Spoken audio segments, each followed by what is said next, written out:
তো তোহা সিদ্দিকী রাজনীতি করিনি, আমি তোহা সিদ্দিকী রাজনীতি করি না, মৃত্যুর আগে পর্যন্ত করবো না।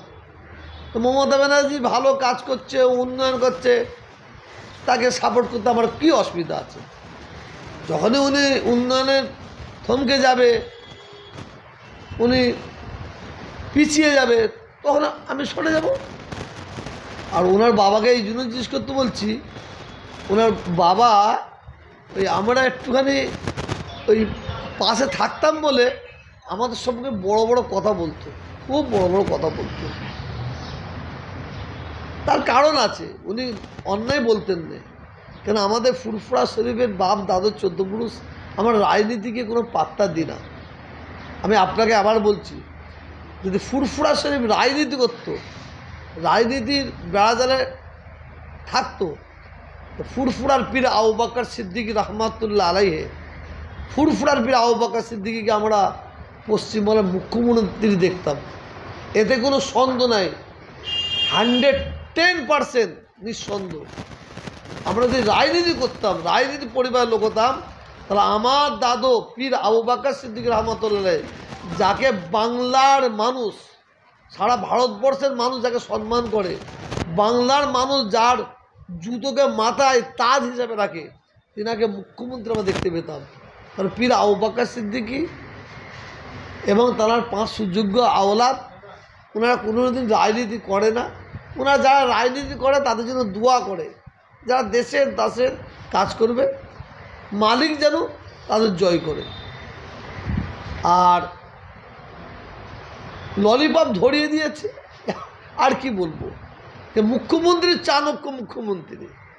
বলছি এই মুখ্যমন্ত্রী তো একটা সময় আপনাকে খুব প্রেফার করতো, মানে খুব পছন্দ করতেন, আপনার কাছেও এসেছেন, এর আগেও এসেছেন। এখন এই পীর বাড়ি থেকে উনি যে ঢুকলেন, রাজনীতিতে গেলেন, গিয়ে একটা জায়গা দেওয়া হলো, একটা পোস্ট দেওয়া হলো। দেখেন, মুখ্যমন্ত্রী আমাকে এখনও ভালোবাসে, কারণ উনি তো আমার সঙ্গে একটা তো কোনো খারাপ কথা আমার সঙ্গে হয়নি। উনি আমাকে এখনও ভালোবাসে, উনি আমাকে এখনও ভালোবাসে। আমি বাংলার মুখ্যমন্ত্রী, তিনি বাংলার উন্নয়ন করছে, সাম্প্রদায়িকের বিরুদ্ধে আছেন, আমিও তাকে ভালোবাসি। তা দূরত্বটা কোথায় দেখলেন আপনি? কিসের দূরত্ব দেখলেন একটু বলুন। কিন্তু একটা পীর সাহেবদের বাড়ি থেকে আরেকজনকে তুলে নিয়ে আসা হলো, দেখেন, সেটা মুখ্যমন্ত্রীর কেন দোষ? কারণ এ তো কিছুদিন আগে বিরোধিতা করেছিল। আমি আমার মাল বিক্রি করব, কেউ যদি খদ্দের মাল কিনতে আসে আমি তাকে বিক্রি করবো না? তো মুখ্যমন্ত্রী তো এটাই করেছে। যে ব্যক্তি মানে বারে বার সেই তৃণমূলের বিরুদ্ধে কথা বলেছে, মমতা ব্যানার্জিকে গালাগালি করেছে, মানে ববি হাকিমকে কাফের বলেছে, এবং যারা তৃণমূল করবে তাদের জানাজার নামাজ পড়বে না, সেই রকম ফতোয়া মেরেছে।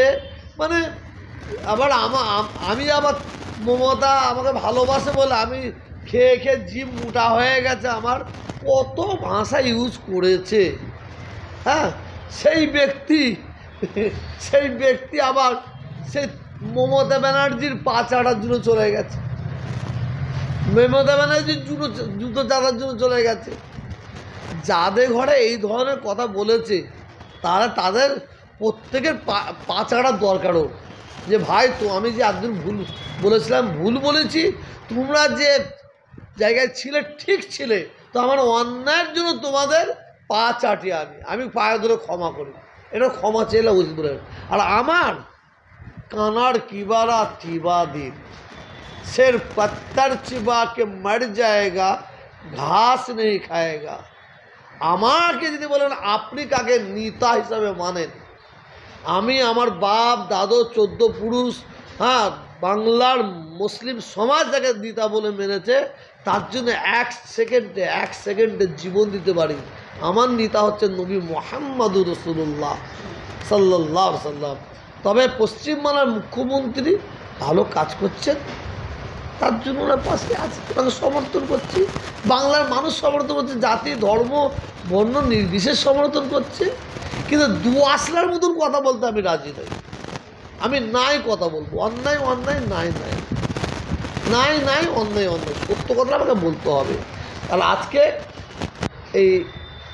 ওই যিনি জানাজার নামাজ পড়া যাবে না, অমুক যাবে, বহুত ফতোয়া মেরেছিল, হ্যাঁ অনেক ফতোয়া মেরেছিল। তার জব আমি দেবো না, আমাদের ঘরে ঘরে লাগিয়ে লাভ নাই।